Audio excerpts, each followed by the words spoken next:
nyo lang po. Ganyan siya kadali.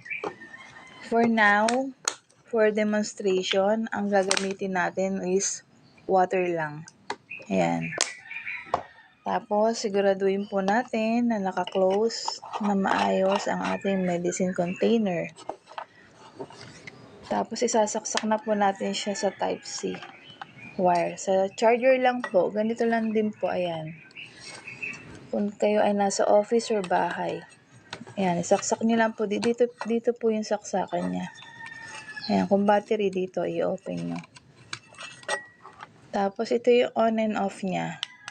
Ayan. Number 2, pambata. Number 3, pang adult. Yung number 1, yan yung pang infant. Ha? Tapos, number 2, number 3. Pwede nyo pong saksakan ng air nozzle. Kung na-aerate kayo sa, sa mask. Air nozzle. Number